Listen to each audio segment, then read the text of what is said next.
Hello, my name is Leah Litvin. I'm a clinical psychologist and CEO of PsyCaps.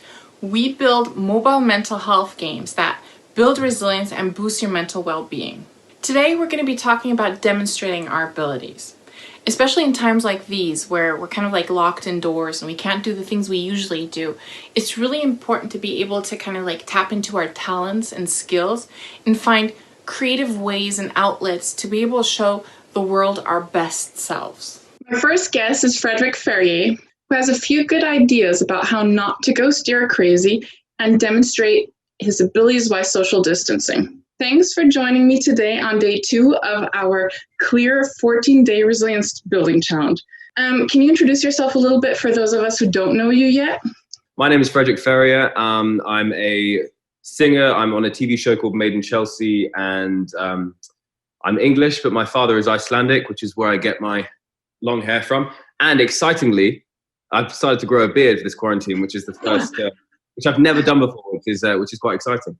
Okay, so for a lot of people, like the response to the coronavirus is that we have so many restrictions. We can't do the things that we usually do. Have you been trying anything new in the last few days or weeks actually now? Absolutely. I mean, one thing I'll start off with saying is obviously it's a really terrible and sad situation that we're in.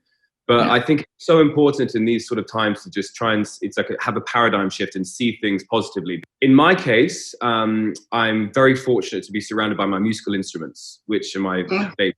So I have been practicing a lot. And most importantly, I can play the violin, I can play the piano, and I can sing. But I've never been able to play the piano and sing at the same time, simply because I learned classically and it was just not something I did. Whereas I've finally used this period to actually hammer both of those skills. And now I can start to perform on my own songs, which even just that skill alone has been so useful. Okay, so you would say that even though you're kind of stuck at home and your world has shrunk, you've been able to kind of like shift the focus and look for the things that you might be able to build in this time, right? Oh, absolutely. I'll always look back on this period and think, wow, that was the time where I did something that I had been procrastinating for absolutely years. So, it's been a very valuable time for me. And I'm fortunate that I can see it with a sort of positive outlook. When like you say, you were procrastinating a long time before starting playing the piano and singing at the same time. When you're locked at home and you want to try something new, there's often a trouble with motivation to get that first, spark going and to actually start moving, especially because you can't do the things you usually do. How do you get motivated to start something new while you're completely restricted? It's kind of important to have some form of routine, even though everyone's living on top of each other, even though there's no necessary time for me to wake up. You still sort of see your days as, okay, what can I achieve today? For me, it doesn't work for everyone, but I'm big in my lists. I love a good list. Okay, lists, yeah. So writing sort of things down for, okay, what I'm going to achieve that particular day. And taking baby steps until you grow your abilities, as we're talking today. When you try something new, you're often putting yourself out there, and people will criticize you, and there's always going to be people that you rub the wrong way. Like, how do you deal with the fear of criticism, and then when criticism comes, with the actual criticism?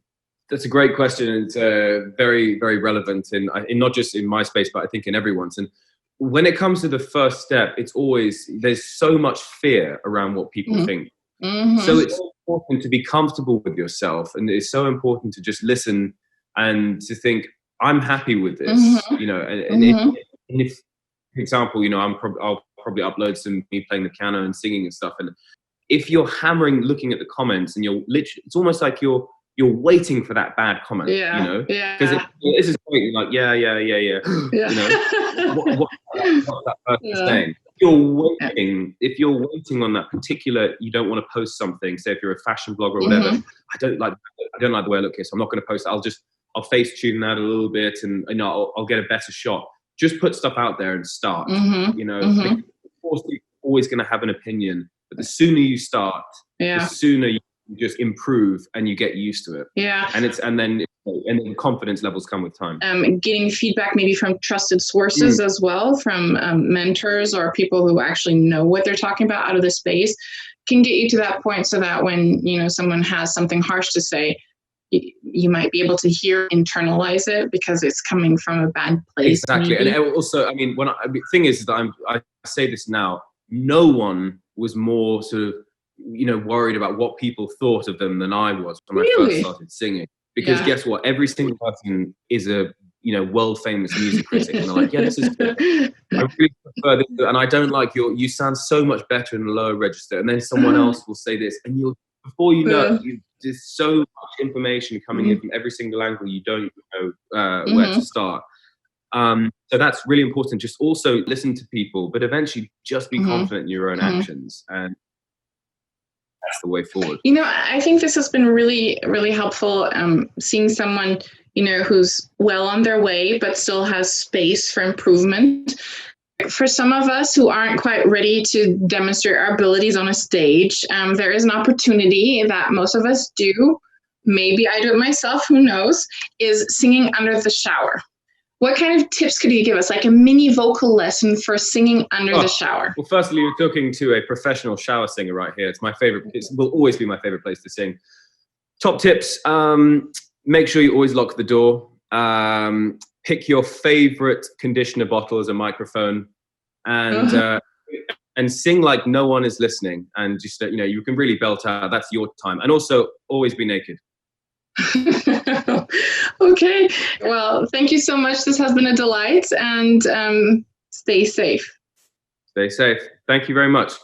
In summary, demonstrating our abilities is about finding ways to show off our skills and talents, and maybe change the way people see us or update the way people see us, as well as getting a different view about ourselves and the things that we're capable of.